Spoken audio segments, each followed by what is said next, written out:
성장하면서 2차 그 이후 치료제로 사용되는 옵디보, 성분명 니볼루맵의 효과와 안정성에 대해서 알아보겠습니다. 니볼루맵은 PD-1 억제제입니다. 이 PD-1 억제제는 종양 주위에 침착된, 이 종양을 사멸하고자 침착된 T림프구 세포의 표면에 발현되어 있어 이 PD-1에 PD-L1이라는 라이겐드가 부착이 되어서 PD-1이 활성화되면 림프구는 기능이 저하됩니다. 이 PD는 프로그램드 데스, 즉 세포 사멸, 즉 T세포의 사멸을 초래하게 됩니다. 니볼루맵은 이 T세포의 PD-1에 부착이 되어 이 PD-L1과 PD-1에 의한 이 PD-1의 활성화를 억제함으로써 이 T림프구 세포의 지속적인 활성화를 유도하는 것이 그 기전입니다. 이전에 수니티닙, 파조파닙, 엑시티닙, 니볼루맵 이런 제제들은 종양 자체를 타겟으로 하지만 이런 니볼루맵은 종양을 타겟으로 하는 것이 아니고 우리 자체 면역세포의 면역을 활성화시키므로 해서 우리 면역세포를 통해 종양세포를 공격하는 것을 그 기준으로 하고 있습니다. 하지만 이런 T세포의 활성화는 종양에만 한정되는 것이 아니기 때문에 이런 면역 억제제를 사용했을 때는 우리 몸의 정상세포를 공격함으로 해서 많은 자가 면역 질환과 유사한 부작용을 초래할 수 있습니다. 니볼루맵이 어떻게 표준치료가 되었는지 그 연구를 보도록 하겠습니다. 체크메이트 025 연구인데요. 전향적 그리고 무작위 배정, 다기간, 삼상, 국제 임상 연구였습니다. 참여 기준은 이제 투명세포암이면서 이전 치료가 3개 이하인데 그 중에 VEGF-I, TKI, 즉 수니티닙, 소라페닙, 파조파닙, 엑시티닙 등 2개 이하인 환자면서 이 치료의 근간이 된 면역치료나 mTOR 억제제의 치료 병력이 없는 환자를 대상으로 해서 이전 VEGF, TKI 치료가 1개냐 2개냐 또는 MSKCC의 위험군에 따라 총화를 했습니다. 그래서 니볼루맵, 에베로리무스를 1대1로 배정을 했는데 이전에 에베로리무스의 연구와 달리 여기 에베로리무스에 배정된 환자가 진행하더라도 니볼루맵으로 크로스오버 할 수 있는 기회를 부여하지는 않았습니다. 이 연구의 1차 목적은 생존기간이었고 2차 목적으로는 반응률, 안정성을 들 수가 있습니다. 연구의 1차 목적인 생존기간입니다. 니볼루맵은 아피니토에 비해서 중앙생존기간 25.6개월로 사망의 위험률을 0.73으로 어느 시점에 사망의 위험을 23% 감소시켜주는 걸 보여주었습니다. 니볼루맵 반응률입니다.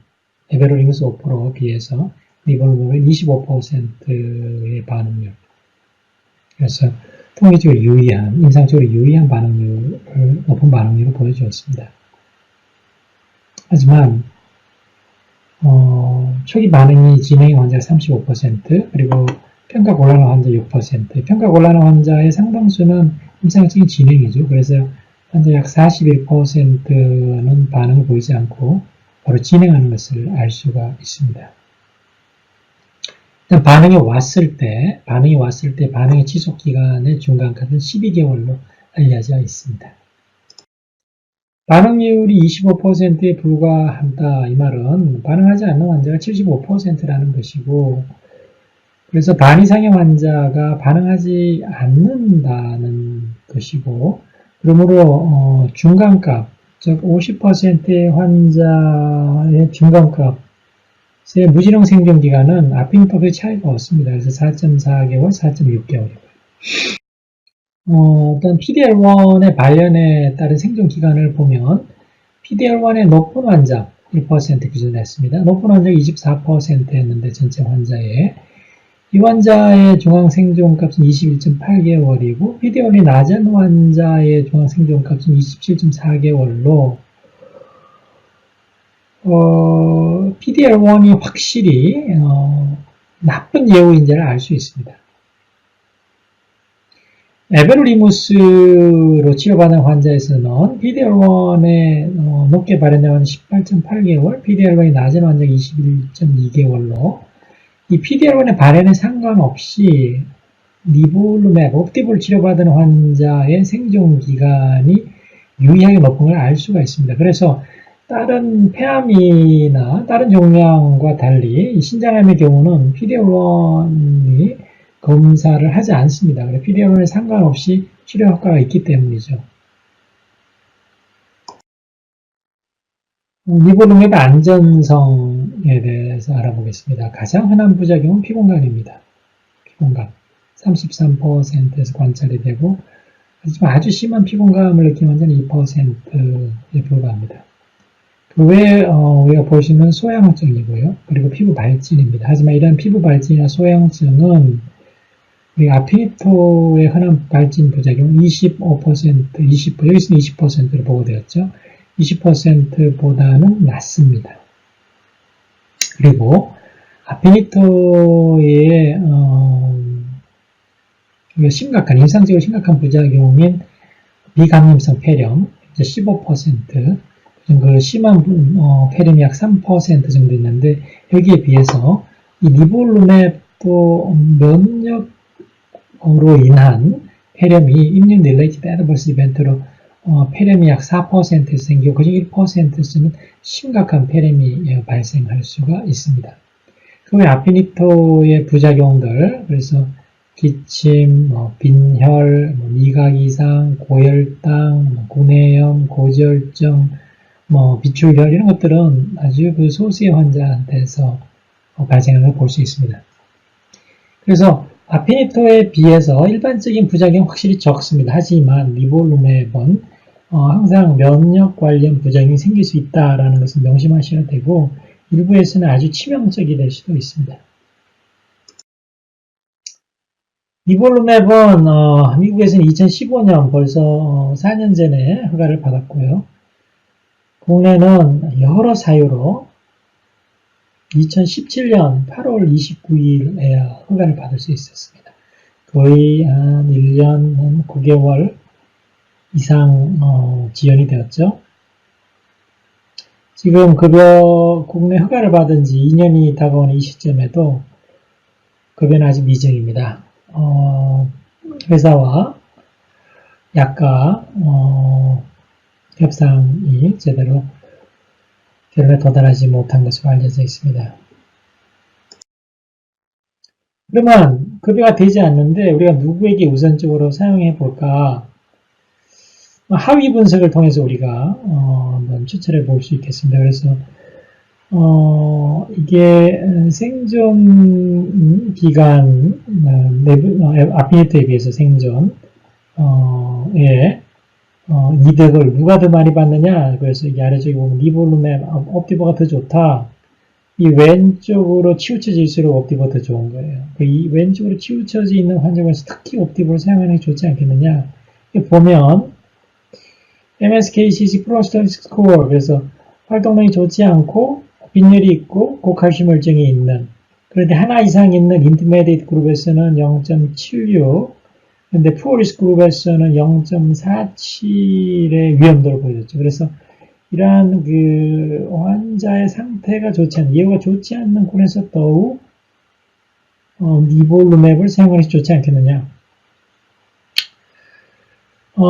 그리고 나이에 있어서는 물론 이제 아주 소수의 환자를 포함했지만 75세 미만에서 좀 더 고려 보는 게 어떨까.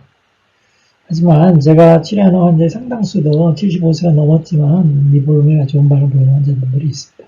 그래서 이것 여러 가지 중에 환자의 어떤 예후가 불량할수록 이런 경우에는 사실 한번 치료 실패해버리면 그 다음 치료 기회가 없게 됩니다. 그 정도로 생존기간이 짧죠. 이런 환자는 적극적으로 니볼루맵을 한번 사용해보는 게 어떨까 하는 것을 한번 생각해보겠습니다. 옵티브의 효과를 요약하면 아피니트보다는 우수한 반응률 25%, 그리고 더 나은 부작용 발생률, 그리고 생존기간 25개월, 19.6개월에 비해서 그 위험도 0.73을 보여주었다는 점입니다.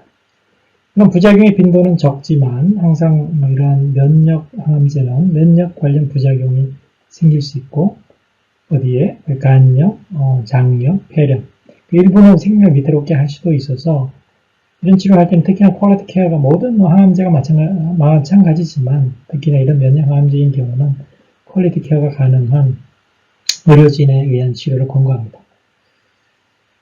그리고 용량은 우리가 kg당 3mg을 이용하는데 최근에는 240mg 픽스 도즈를 2주 간격으로 주사를 합니다. 하지만 한국인의 경우는 대부분 70kg 또는 70kg보다 더 체중이 덜 나가는 환자분들이 많습니다. 굳이 우리가 240mg을 사용해서 kg당 3mg보다 더 효과 좋다는 근거도 없는데 그 많은 용량을 사용함으로써 더 많은 비용을 소진할 이유는 없겠죠. 그리고 활동능의 감퇴나 내지는 원격지에 사시는 분들은 4주 간격으로 우리가 kg당 6mg 또는 480mg 픽스 도즈를 사용해 볼 수 있습니다. 언제까지 사용할 것이냐? 진행하거나 감내할 수 있는 부작용이 없다면 유지한다. 이게 참 문제죠. 그래서 처음 이게 한 달에 비용이 지금 회사가 지원을 하더라도 약 400만이 들어갑니다. 근데 지나가는 이야기로 그 미국에서는 한 달 치료비가 1,000만 원 이상이 됩니다. 그러니까 한국은 상대적으로는 저렴은 하죠. 하지만 매우 고가의 약입니다. 그래서 이런 고가의 약을 진행하거나 감내할 수 있는 부작용이 없다면 지속적으로 사용해야 된다. 상당히 부담스럽죠. 그래서 어떻게 하면 이러한 경제적인 독성을 최소화할 수 있겠느냐. 그래서 일단은 추천 용량 kg당 3mg을 2주 간격으로 사용했다가 반응이 있고 잘 유지되는 경우에는 우리가 용량을 줄여보든지 또는 기간을 늘려서 이렇게 사용하기도 하고요.